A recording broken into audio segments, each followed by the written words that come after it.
Today, I wanted to break down this online business, which is a local destination-based blog-style website. I think this is a very, very interesting one and makes for a great case study with a lot of awesome examples of things that they are doing right. So if you're interested in growing online businesses, maybe you grow online businesses already, and you just like following what other people are doing so you can learn from that, or you want to get into the world of owning online businesses, I think you're going to find this helpful and insightful. I'm going to take a look here and break down what monetization, traffic, I've got a list on my other monitor, things I like, and opportunities behind this online business. Now, if you're not already familiar with myself and the channel here, I have owned and operated online businesses since 2009, and I'm currently looking to acquire more online businesses. So in these videos, I share my own insights and experience into online businesses. Now, I'm not affiliated with this site in any way. I'm not privy to any of the insight or, kind of details behind this website. Everything I'm going to be discussing here is things that I can tell from what is shared publicly online about this website, and of course, using traffic analysis style tools and stuff like that. So let's jump into it here. This website is pty.life. Now, the very first interesting thing that jumps out at me is the .life extension, right? Like everyone always focuses on a .com, a .net, maybe not even a .net. We focus on .com, so let's be real here. We only go to the .net when the .com is just not an option, and we've thought of every other creative name for it. So .life is very odd. I can't think of any other websites I really know of that don't use a .com for the most part. There's some .ios that have gotten popular recently, but still rare to see them. And a .life, I just don't know of any .lifes out there. So I think this is a good point to make that you can be successful with any domain. You do not need the .com to be successful with it. And for this type of blog, that .life is just kind of rounding out what the website is actually about. Now, this website is about Panama City, Panama, which is a very, very nice city that I have been to. I have to say, I absolutely really love the city of Panama. And that's actually how I found this website. I was there in 2016, and through kind of my research before going there, I ran across this website, and still to this day, 6 or 7 years later, it's February 25th, 2023. It's been a while. I still remember this website just because of how awesome it was. It had a lot of great insight and resources, and it just stuck out as being a good website and one that was authoritative, or not authoritative, but it displayed its expertise and trustworthiness and not just some run-of-the-mill affiliate website that was out there. So yeah, I still remember it, and I love Panama City. It's a very nice city. I kind of liken it to Miami, just nicer. I actually like Panama City more than I like the city of Miami. It's, for big cities terms, it's relatively clean. It's beautiful. It's a very nice place. Anyways, yes, this blog, essentially what this is here, is about Panama City. And we can see, some of the content like 15 destinations you must visit in Panama. And the one thing that really jumps out at me are the pictures. They've done very, very well sourcing good pictures for this website. And from what I can tell, these pictures are not exclusive to them. It does seem like they're fetching them from other sources, either under the kind of fair use doctrine for critique, criticism, and I forget what the other point of fair use is, but basically saying, hey, we're not stealing your image, we're using it for comment, critique, criticism, etc., or just taking the risk of using the images and hoping that no one is going to come after you and sue you for that, which is, a viable strategy because a lot of times it depends on your market and your niche in the image, but some people do take that risk. And it does also seem like they have some of their own images mixed into it. Now, we'll come back to the images, I think. Let's jump into how this website actually makes money. That's very important, and I always like to start with that because the purpose of a business, once we cut away all the bullshit, is to make money. And right from the homepage, am I on the homepage? I'm on the homepage. We can see the most unique boutique hotels in Panama. So let's open that up. And what else do we got on here? The top up here, there's hotels, but there's also tours. So we'll go to the most unique boutique hotels in Panama. And right here we can see powered by Viator. Okay, so this is a tour affiliate. But then you can see the book now right there. And that's going to take you to I think this is like a website or something. Yeah, this is like the website for something. This is kind of interesting. So do you book now on here? I did not expect this to take me to the Firefly Bocas del Toro, being the top one, which is interesting. Let's just go on to the next one here. River Treehouse. Where does this take us to? Booking.com, clearly an affiliate. Yeah, you can see the affiliate URL right there. And where does this go? Booking.com. And I'm looking at the URL on my bottom left. Booking.com. So Booking.com.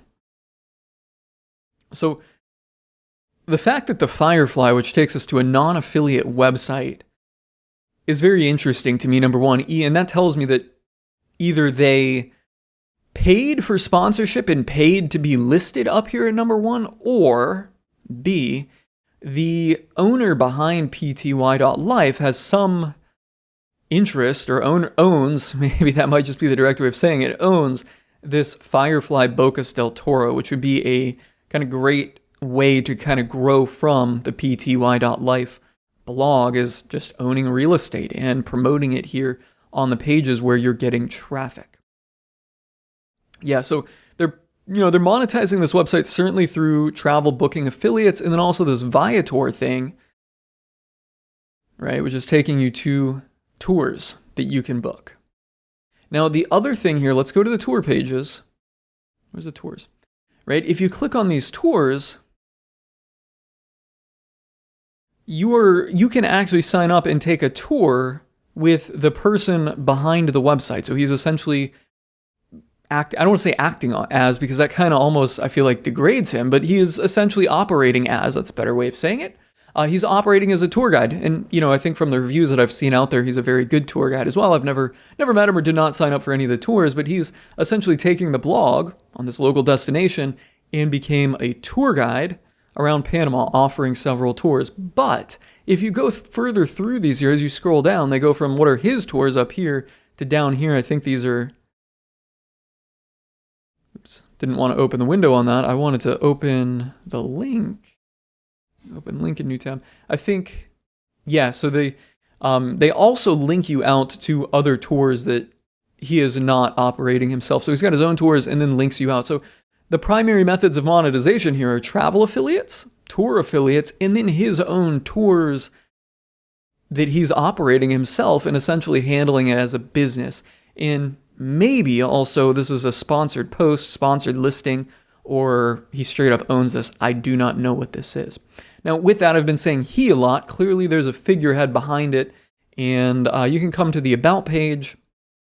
Here's a gentleman that runs the website, explains his interest in Panama, and it's all legitimate. You can find his name in here, Google his name, and see that he is indeed a real person. So clearly, a real person is behind this website, and they're clearly writing about it with enthusiasm, expertise, authority, and trust. There's that EEAT, except I don't know if that first E is enthusiasm.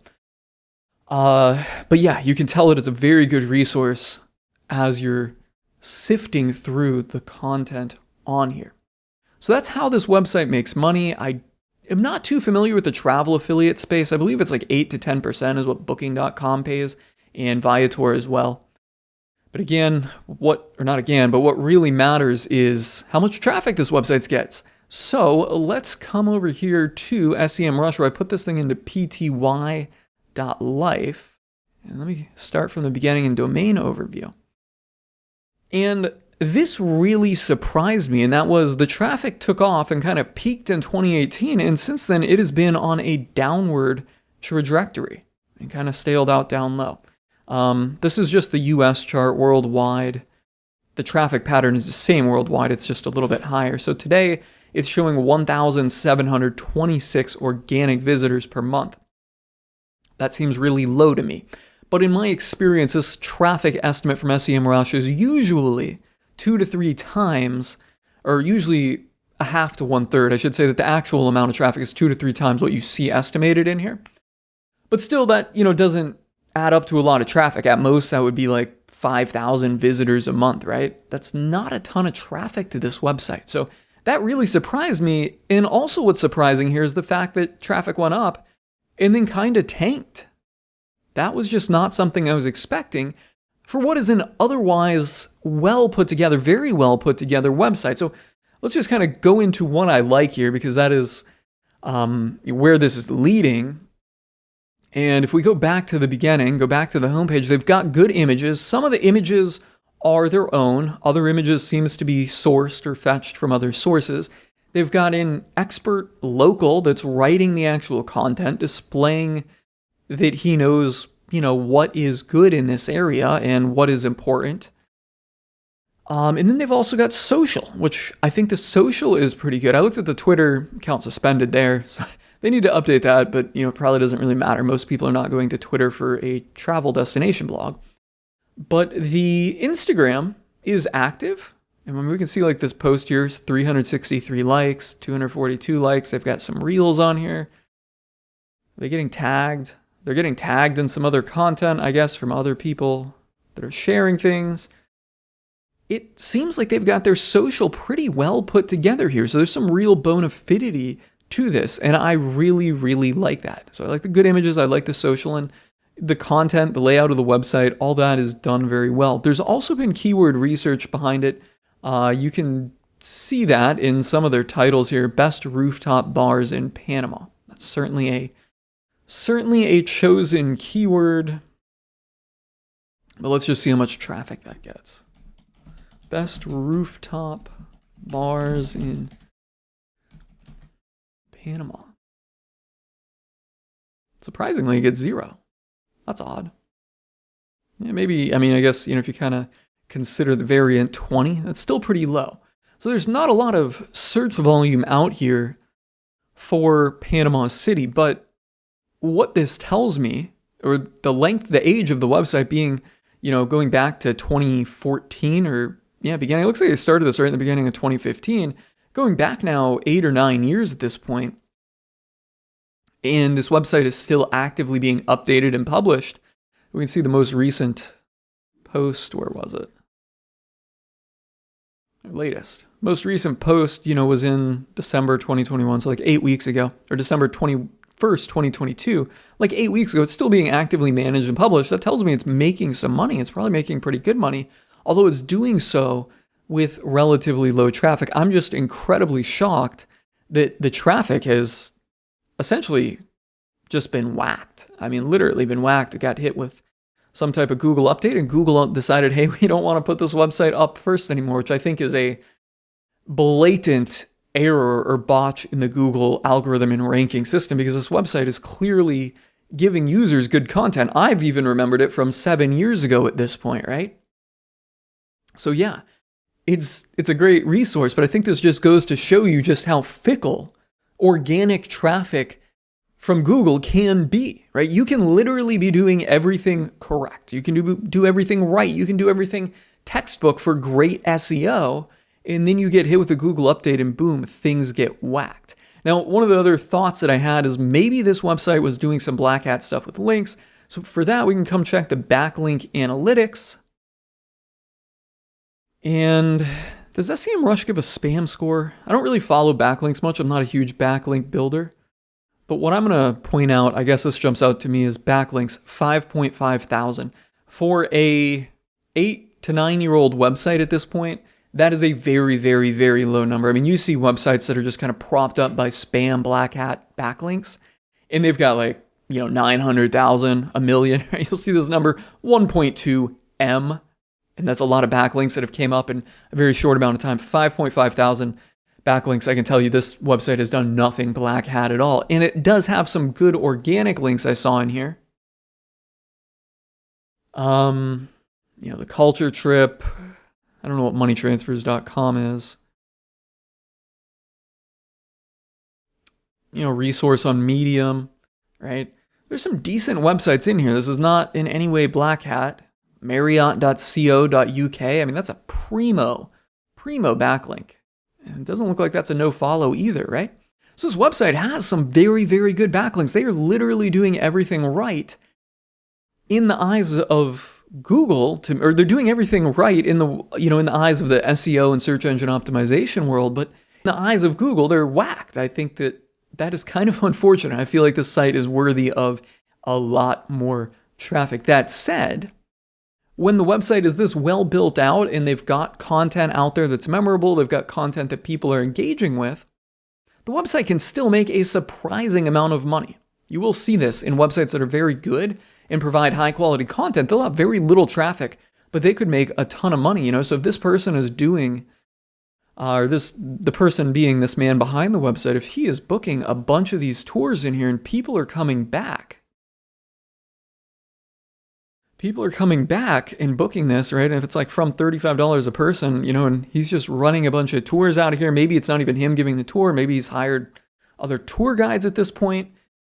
This website and blog could fundamentally be making a ton of money. So before we wind up with what do I think the opportunities are for this website, and mind you, they're doing a lot of good things already, I just wanted to look at the keywords and see if pty.life is one of them in here. And I'm searching in this case by the ones that are generating the most amount of traffic to the website. pty. Oh, it's gonna pull all of these. So let's just let's see if anything's highlighted over here on the left. It's not. Actually, filter by keyword here. We'll do pty and see how much search volume it does. Oh, okay. So people are using pty as a broader acronym. Yeah, so it's going to be hard to find any branded search volume in here. On that note, what opportunities does this website have, right? Like what else could it be doing? And well, they're doing a lot of things right.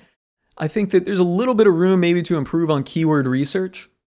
But that said, it's a very narrow area, and maybe the owner of the website has thought about that. Actually, I'm sure they have thought about that, but they just decided it wasn't worth their time. But I think somebody that wanted to could improve, right? We do see things like hotel near PTY airport, and they're 49th for that. They could pull up a lot of these little keywords and get some traffic for stuff like this. They could also make social content that's more specific towards these little keywords, just to pick up some more traffic and social synergy. But I think big picture opportunities, those are really small, real small fruits, so to say. I think the big picture opportunities are maybe the newsletter, and I have not signed up to the newsletter, so I don't know what is in the newsletter. But I think selling advertising space in the newsletter is one thing that could be done, and selling that to local businesses, particularly if there's some type of special or opportunity. And maybe they're already doing that, but that is certainly one area of opportunity that I would pursue, assuming they are not doing it already. The other thing is offline, and we can clearly see them operating a local business out of here, but possibly, if they're not already doing it, owning real estate that gets rented out. You could have real estate on Airbnb, direct it through your traffic to, hey, here's our choice Airbnb listing. That will give you probably higher bookings at a slightly higher premium. You do get that option, or you do get that kind of benefit, that opportunity. Or I think a website like this would be very, very good for somebody that is in the real estate space as an agent already, because you're going to get a lot of people coming to Panama, people that might want to move to Panama. And fundamentally, you could also use this website to build backlinks to whatever your real estate business website is if you don't use this for real estate. So overall, guys, I think this is a very, very well done local destination website. And I think this kind of, unfortunately, makes the example that you can do everything right and not get rewarded with that Google traffic. For that reason, it's good to just produce high quality content, build a brand, build that social thing. So you still have a ball of wax that produces money even without that organic Google traffic. On that note, I hope you found this video helpful and insightful. If you did, you know the drill. Be sure to do me a sweet one, hit that like button, do yourself a sweet one so you get all of my insight into online businesses, and hit the subscribe button. If you have any questions, drop them in the comments below. I'm signing off on this one.